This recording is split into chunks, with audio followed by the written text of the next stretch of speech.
പ്രിയമുള്ള സുഹൃത്തുക്കളെ, ഞാൻ അഭിലാഷിനോട് പറയായിരുന്നു, ഞാൻ എന്തെങ്കിലും സംസാരിച്ചു കഴിഞ്ഞാൽ പൈസ കൂടും, കാര്യം 1 മണി കഴിഞ്ഞാൽ റേറ്റ് കൂടും, കൊടുത്തോളാം. അല്ല, ചില സന്ദർഭങ്ങളിൽ നമ്മൾ ഒന്ന് സംസാരിക്കാതെ പോകണം, ഒരു 2 വാക്ക് പറഞ്ഞിട്ട് പോകണമെന്നൊക്കെ അങ്ങനെ ആഗ്രഹിച്ചങ്ങനെ പോകും. എന്നാൽ ഇന്ന് എന്തോ ചില കാര്യങ്ങൾ, ചില ഓർമ്മകൾ ഇവിടെ നിങ്ങളുമായിട്ട് പങ്കുവച്ചാൽ കൊള്ളാവുന്നുണ്ട്. പ്രത്യേകിച്ചും ഉർവശിയും ഉർവശിയുടെ മകളുമുള്ള സാഹചര്യം. മകളെ കണ്ടപ്പോൾ ഈ പ്രായത്തിൽ തന്നെ നമ്മൾ ഉർവശിയായിട്ട് അഭിനയിച്ചിട്ടുണ്ട്. മകളുടെ പ്രായത്തിൽ ഒരു കാലഘട്ടം, ഞാനൊരു 35 കൊല്ലം മുമ്പുള്ള ഒരു ചെറിയ ഓർമ്മ മകൾക്ക് വേണ്ടി, മകൾക്ക് അറിഞ്ഞൂടായിരിക്കും, അതൊക്കെ പങ്കുവെക്കുകയാണ്. 1921 എന്ന് പറഞ്ഞൊരു സിനിമ ഷൊർണൂർ നിലമ്പൂരിൽ ഷൂട്ട് ചെയ്യുകയാണ്. മഞ്ചേരി നിലമ്പൂർ കാട്ടിനകത്താണ്. കാരവാൻ ഇല്ലാത്ത കാലം, എല്ലാവരും കൂടിയിരുന്ന് ഒരു കുടുംബത്തിലെ പോലെ, അംഗങ്ങളെ പോലെ പേഴ്സണലായിട്ടുള്ള കാര്യങ്ങൾ വരെ സംസാരിക്കുകയും അതിന് പ്രതിവിധികൾ എന്തെങ്കിലും വേണമെന്നുണ്ടെങ്കിൽ ചർച്ചയിലൂടെ അങ്ങനെ ഒരു വലിയ കുടുംബമായിട്ട് കഴിഞ്ഞിരുന്ന ഒരു കാലഘട്ടം ആസ്വദിക്കുവാൻ കഴിഞ്ഞ തലമുറയിലുള്ള ഒരാളാണ് ഞാൻ.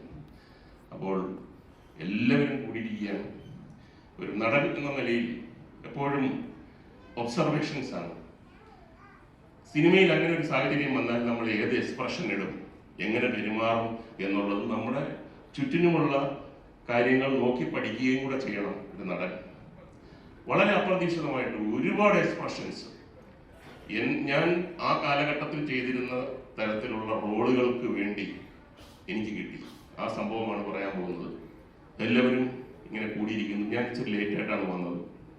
എനിക്ക് തലവേദനയുണ്ട്, പ്ലീസ് എന്നെ ഇന്ന് വിട്ടാൽ. അത് പറ്റത്തില്ല. മുകേഷ് ചേട്ടനൊക്കെ വന്ന് സംസാരിക്കും, അത് കേൾക്കാന്നൊക്കെ പറഞ്ഞിട്ടാണ് നമ്മൾ പല പല ഭാഷകളിലൊക്കെ അവരൊന്നും ആരും മിണ്ടത്തില്ല. ഇവിടെ ആണ് എല്ലാവരും സംസാരിക്കുന്നത്. പറ്റത്തില്ല എന്ന് പറഞ്ഞാൽ എന്നെ നിർബന്ധിച്ച് അവിടെ കൊണ്ടിരുത്തി. അപ്പോ ഒരു സംസാരിക്കും. അപ്പൊ ഞാൻ പറഞ്ഞു, എന്ത് സംസാരിക്കാനാണ്, ഞാൻ ഇവിടെ ഇരുന്നോളാം. അത് പറ്റത്തില്ല.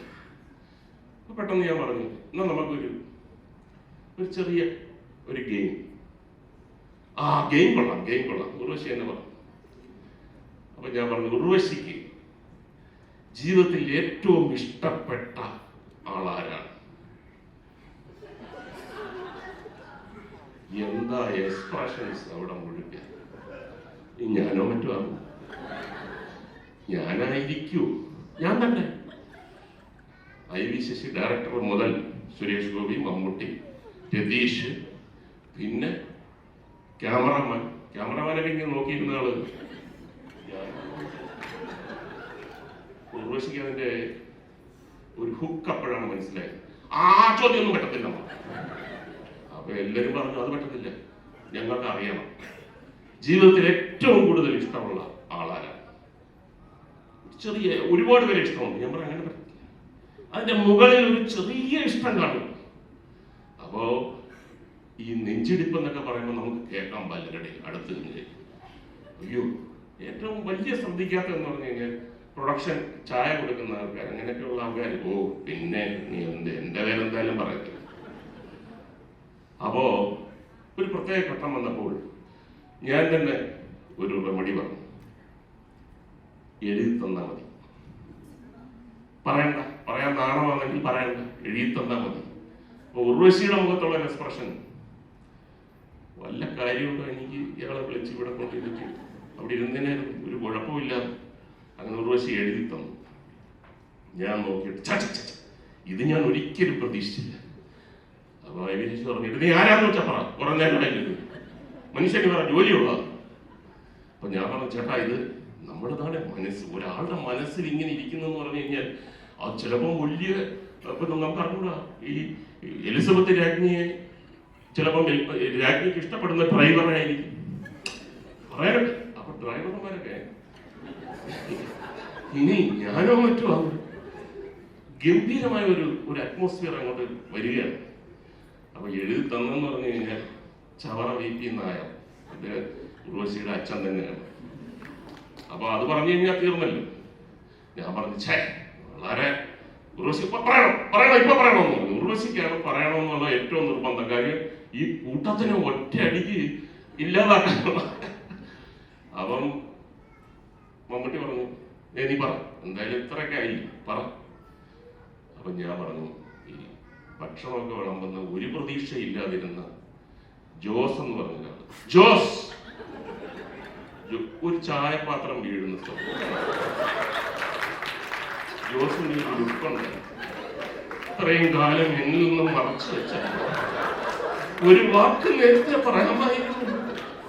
ചായയിലൊക്കെ ഞാൻ എന്ത് മധുരമിട്ട് തന്നെ. അപ്പം ഉർവശിയുടെ ഒരു സ്ക്രീമിങ്ങിന്റെ സൗണ്ട്, ഉർവശിയെ പോലെ സുന്ദരിയായ ഒരു പെൺകുട്ടിയുടെ വായിൽ നിന്ന് ഇങ്ങനൊരു സൗണ്ട് ഞാൻ പ്രതീക്ഷിച്ചില്ല. പറ്റത്തില്ല, സത്യം പറയണം, സത്യം പറയണം. അപ്പൊ ഞാൻ ഒരു ഡ്രൈവറുണ്ട് കുട്ടപ്പൻ എന്ന് പറഞ്ഞു, അവൻ വേറെന്തോ പണി ചെയ്യുന്നു കാരണം. അപ്പൊ ഞാൻ പറഞ്ഞു, ഡ്രൈവർ കുട്ടപ്പൻ എന്ന് പറഞ്ഞിട്ട് കീറികളാ. ഒരു ഹോണിന്റെ സൗണ്ട് കിട്ടി. നിങ്ങൾ ഫ്രണ്ടിലോട്ട് വീണതാണോ അതോ കൈ തട്ടിയതാണെന്ന് പറഞ്ഞു. അതിന്റെ കൂട്ടത്തിൽ തന്നെ നേരത്തെ കാട്ടി മോശപ്പെട്ട ഒരു സൗണ്ട് ഉർവശി സുന്ദരിയുടെ വായിൽ നിന്നും. കാര്യം ഉർവശിക്ക് അറിയാം, ഇവരൊക്കെ ഇത് വിശ്വസിച്ച് കഴിഞ്ഞാൽ പിന്നെ അവ എല്ലാവരും പറഞ്ഞു എന്താണ്, ആരാണ്, എന്താണെന്നൊക്കെ പറഞ്ഞു. ഞാൻ പറഞ്ഞു, ഇനി ഇത് പറയാൻ ഉർവശിക്ക് ഇഷ്ടമല്ല, ഞാൻ പറയത്തില്ലെന്ന് പറഞ്ഞിട്ട് അതൊരു സസ്പെൻസ് ആയിട്ട് എത്രയോ കൊല്ലം പലരും എന്നോട് പറഞ്ഞു. നീ പറഞ്ഞു ഞാനും പറ്റുമോ? അല്ല, ശരി. എന്റെ ടൈലന്റ് എന്ന് പറഞ്ഞ ഉർവശി പറഞ്ഞു, അവിടെ പോയിരുന്നു, തലവേദനയില്ലേ, അവിടെ പോയിരുന്നു. ഞാൻ പറഞ്ഞല്ല, വേറൊരു ഗെയിമുണ്ട്. നീ ഒരു ഗെയിമും ഇല്ല, അവിടെ പോയിരുന്നു പറഞ്ഞിട്ട് എന്നെ നിർബന്ധിച്ച് അവിടെ പിടിച്ചിരുത്തിയ ഒരു ചെറിയ എത്ര എക്സ്പ്രഷൻസ് ആണ് ഒരു ആക്ടർ എന്ന എനിക്ക് കിട്ടിയത്. അതിന് ഞാൻ ഇപ്പോൾ നന്ദി പറയുന്നു. മകളെ ആരാന്നറിയാമോ? സിനിമയുടെയും കലയുടെയും ശക്തി. രാഷ്ട്രീയത്തിൽ പലരും അത്ഭുതപ്പെട്ടു. കാര്യം BJP ആയാലും കോൺഗ്രസ് ആയാലും കല എന്ന് പറയുമ്പോൾ നമ്മൾ ഭയങ്കര യൂണിറ്റിയാണ്. അങ്ങനെയുള്ള യൂണിറ്റി രാഷ്ട്രീയത്തിൽ കുറവാണ്, കലയ്ക്ക് മാത്രമേ ഉള്ളൂ. അപ്പം നമ്മൾ അന്നപ്പം തന്നെ എൻ്റെ അടുത്ത് മേജർ പറഞ്ഞത്, പൊളിറ്റിക്കലി നമ്മൾ എതിരാണ് കേട്ടോ, സിനിമയിൽ അതില്ല, കലയിൽ അതില്ല. അപ്പൊ അവിടെയൊക്കെ പോകാൻ എല്ലാ ആശംസകളും നന്മകളും. പൈസ പോയി കേട്ടോ. ഈ എല്ലാം വിജയിക്കട്ടെ എന്ന് ആശംസിച്ചുകൊണ്ട് നന്ദി, നമസ്കാരം.